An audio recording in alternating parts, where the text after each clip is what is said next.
Welcome back to Healthier Daily. What if a key to protecting your memory after 60 wasn't just about nighttime sleep, but about the humble afternoon nap? And what if I told you that you could supercharge that nap's benefits with one simple, strategic snack? Emerging science is now exploring what certain Eastern traditions have known for centuries, that a fueled nap can be a powerful tool for brain recovery. To explain this, we welcome Dr. Shigeaki Hinahara. Doctor, is this idea of eating before a short rest truly a key to better brain health? Thank you, Dr. Carter. Yes, it is a key that has been overlooked in the West. We often see a nap as empty time, but for the brain, it is a precious and very active window of repair. During this short rest, the brain works hard to clean itself and organize the day's memories. But to do this important work, the brain needs tools. It needs fuel. If you go into this repair window with an empty stomach, the brain is like a carpenter sent to build a house with no wood and no nails. The work simply cannot be done properly. That's a fantastic analogy, Dr. Hinahara. The carpenter sent to build a house with no tools. It perfectly illustrates the futility of an unfueled nap. Let's start with the why from a Western scientific perspective. What is actually happening in the brain when someone naps on an empty stomach? Why do they so often wake up feeling even groggier than before? The body feels the stress of hunger, and stress is the enemy of true, deep rest. This is a story I have seen many times in my practice. And there's a specific neurochemical reason for that grogginess. As we go through our day, a compound called adenosine builds up in our brain. You can think of it as a sleep pressure gauge. The more adenosine, the sleepier you feel. A primary purpose of sleep, even a short nap, is to clear some of that adenosine, which is what allows you to wake up feeling alert and refreshed. However, if your blood sugar is low because you haven't eaten, your body perceives this as a mild emergency and releases stress hormones like cortisol to compensate. This underlying stress state interferes with the brain's ability to efficiently clear adenosine. So you lie down and rest, but the sleep pressure isn't properly released. You wake up feeling like you barely slept at all. Yes, a stressed rest is not a true rest. I am reminded of a patient, a wonderful grandmother of 76, whom I will call Mrs. Watanabe. She loved her 2 young grandchildren more than anything, but she told me with great sadness that she no longer had the energy to play with them in the afternoons. She would take a nap after lunch, hoping to recover her strength, but she always woke up feeling, in her own words, like a wet blanket, heavy, foggy, and more tired than before. That wet blanket feeling is a perfect description of what happens when adenosine isn't cleared. What was her napping habit like? Did she eat or drink anything beforehand? She did, and like many people, she thought she was doing the right thing. Every afternoon around 2 p.m., she would have her cup of tea and a small sweet biscuit, just as her own mother used to do. She saw it as a small comfort, a little pick-me-up to carry her into her rest. But that sweet biscuit, that little piece of sugar and refined flour, was precisely the problem. It was the wrong instruction for her brain. The sweet biscuit, so she was initiating that volatile blood sugar spike and crash cycle right as she was trying to nap. Her body would be hit with a sugar rush, prompting an insulin surge, and then a cortisol-fueled stress response from the inevitable crash, all while her brain was attempting to enter a restorative state. It was a recipe for grogginess. So what was the new instruction you gave her? I asked her to put away the sweet biscuits. Instead, I suggested she try something different about 20 to 30 minutes before her planned rest. A very small bowl of plain, full-fat Greek yogurt with just 3 or 4 walnuts placed on top. The change was not immediate, of course, But after a week, she told me something had shifted. She was waking up feeling lighter. After 2 weeks, she called me, and I could hear the joy in her voice. She said she had the energy to play hide and seek with her grandson for a full hour after her nap. She told me, "Doctor, you have turned my foggy valley of an afternoon into a clear, sunny hill." That is a beautiful transformation from a foggy valley to a sunny hill, and the science behind that specific snack is remarkable. Let's break it down for our audience. The Greek yogurt provides high-quality casein and whey protein. These are digested slowly, ensuring a steady supply of amino acids and promoting stable blood sugar throughout the nap, preventing that crash. It's also rich in the amino acid tryptophan, which, as we've discussed on this show before, is the essential precursor to the calming neurotransmitter, serotonin. And the walnuts? In the East, we see the walnut as a brain food, not just because it looks like a small brain, but because of its dense, powerful, and warming energy. It is a small package of great strength. You are absolutely right to call it a source of strength. Walnuts are a nutritional powerhouse. They are one of the best plant-based sources of omega-3 fats, specifically ALA, which is crucial for reducing inflammation. But they also contain a unique combination of polyphenols and other antioxidants. In fact, a key study published in 2020 in the journal Nutrients followed older adults and found that regular consumption of walnuts was linked to improved performance on cognitive tests and delayed cognitive decline. The researchers believe this is because compounds in walnuts help reduce oxidative stress and inflammation in the brain, and may even support that miracle grow for your brain, BDNF. It is wonderful to hear the new science confirm these old ways. For this same purpose in Japan, the traditional choice is often even simpler and gentler.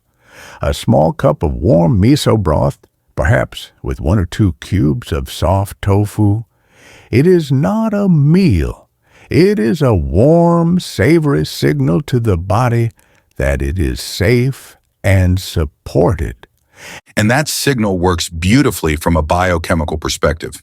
The warm miso provides electrolytes and beneficial probiotics for the gut-brain axis, which helps to calm the entire nervous system. The soft tofu provides those same clean proteins and amino acids, like tryptophan, but in a very easily digestible form. Both the Japanese and the Western snack you've described achieve the same goal. They provide gentle, restorative nourishment that allows the brain to do its work. Exactly. The goal is simple. You must give the carpenter his tools so he can repair the house during his short break. You are giving the brain the support it needs to begin its most important afternoon task, the cleaning. And that cleaning process is what scientists now call the glymphatic system. It is a remarkable waste clearance pathway that is most active during sleep, and research now suggests this includes the deep rest phases of a nap. This system flushes out metabolic debris that accumulates while we're awake, including toxic proteins like beta amyloid that are associated with Alzheimer's disease. But here's the key. This system requires energy and a stable environment to function optimally. By providing a small, supportive, non-sugary snack, you are essentially funding the brain's cleaning crew, allowing them to do their job properly and leaving you with a clearer, sharper mind upon waking. So now we have 2 excellent science-backed models for a brain-boosting pre-nap snack: the traditional Japanese miso and tofu, and the Western-friendly Greek yogurt with walnuts. But just as important as knowing what to eat is knowing what not to eat. Dr. Hinohara, you mentioned Mrs. Watanabe's sweet biscuit was the source of her problem. Let's talk more about these common foods that can actively sabotage a nap.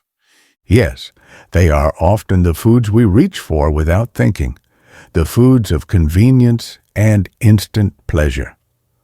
I am speaking of crackers from a box, a sweet biscuit, a slice of white bread with jam, or that glass of fruit juice we have spoken of before.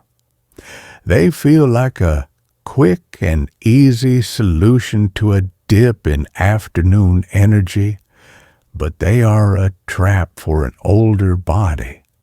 And that quick burst is precisely the trap. Scientifically, these high glycemic foods cause a rapid blood sugar spike. The subsequent crash that follows is what truly sabotages the nap. When your blood sugar plummets, your body perceives this as a mild stress event. In response, your adrenal glands release stress hormones, primarily cortisol and adrenaline, to bring your blood sugar back up. A 2021 study from the Tokyo Metropolitan Institute of Gerontology found that older adults who consumed refined carbohydrate snacks before a rest period showed significantly higher levels of salivary cortisol upon waking.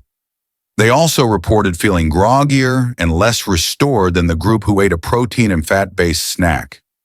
You are essentially putting your body into a state of physiological fight or flight, right when you want it to be in a state of deep repair.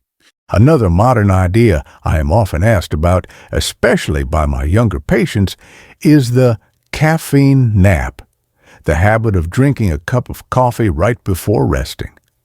This seems very unnatural to me. It is like telling a horse to gallop and sleep at the very same time. The body does not understand this instruction. It creates confusion. It's a very confusing signal, and while it can work for some younger people, it's a high-risk strategy for seniors. The mechanism is that caffeine takes about 20 to 30 minutes to be absorbed and take effect. The idea is to nap during that window, allowing the nap to clear out some adenosine, the sleep pressure chemical. Then when you wake up, the caffeine has kicked in, and it blocks the remaining adenosine receptors, creating a feeling of enhanced alertness. However, as we age, our ability to metabolize caffeine slows dramatically. The caffeine can linger in the bloodstream for many hours, which can not only disrupt the quality of the nap by preventing entry into deeper sleep stages, but it can also seriously interfere with your nighttime sleep later on. For seniors, it's a short-term gain for a potential long-term cost to their overall sleep rhythm. This leads us to another common mistake I see, the trap of the long nap. Many people, especially those who are retired and have more flexible schedules, lie down for a short rest and wake up 2 hours later. They feel confused, disoriented, and often have a headache. They have fallen into what I call a sleep swamp, from which it is difficult to escape. And then, when nighttime comes, they find they are not sleepy. They have stolen sleep from the night to pay for the day, and it is always a poor transaction. The sleep swamp is a perfect term for what scientists call sleep inertia. During a short nap of 20 to 30 minutes, your brain tends to stay in the lighter stages of non-REM sleep. This makes it relatively easy to wake up and feel refreshed. However, when you nap for longer, especially past the 60-minute mark, your brain is much more likely to enter the deepest stage of sleep, called slow-wave sleep. If you are awakened directly from this stage, the result is that profound grogginess, disorientation, and impaired cognitive performance that can last for an hour or more. A study from the Kyoto Prefectural University of Medicine confirmed this, showing that in seniors, naps longer than 90 minutes were strongly associated with both increased sleep inertia and a higher incidence of nighttime insomnia. For most older adults, the sweet spot seems to be a purposeful, intentional nap of 20 to 30 minutes. But this raises a very important and practical question I often hear from my older patients. What if someone is simply not hungry before their planned nap? As we age, our natural hunger signals can become quieter, and sometimes even a small snack feels like too much. Should they force themselves to eat? That's an excellent question because forcing food when you're not hungry can create its own kind of stress for the body. What is your advice in that situation? In those cases, we do not think of it as eating for fullness, but eating for function. The goal is not a meal, It is a signal. A few sips of warm miso broth is enough to provide those calming amino acids. A single spoonful of plain Greek yogurt is enough to activate the gut-brain axis. Even just 3 or 4 soaked almonds, chewed very well, can give the brain that tiny push of stable energy it needs to begin its repair process. The key is subtlety. Think of it as a gentle nudge, not a meal. You are giving the brain a quiet cue, a supportive signal that says, it is safe to rest now. You are supported. That tiny intentional cue can make all the difference. That concept of a nudge, not a meal, is so freeing. It removes the pressure and makes this practice accessible to everyone. We've talked a lot about the immediate benefits of a good nap, waking up feeling refreshed and clear-headed. But let's look at the bigger picture, the long-term effects. Dr. Hinohara, if someone adopts this daily practice of a small, smart pre-nap ritual, what are the potential compounding benefits for their brain health over years? This is the most important question. In life, it is not the large, dramatic events that shape our health, but the small things we repeat with intention every day. A small kindness, a short walk, a single thoughtful meal. These habits compound. A daily, well-supported nap is like putting a small, precious coin in the bank for your brain's future. Each day the deposit seems small, but after 5 years or 10 years, you will find you have built a great fortune of mental resilience and clarity. And we now have the science to understand that brain fortune. The evidence is growing that these short restorative naps can indeed improve long-term brain health. A significant 2023 study from the National Center for Geriatrics and Gerontology in Japan tracked over 1,000 older adults.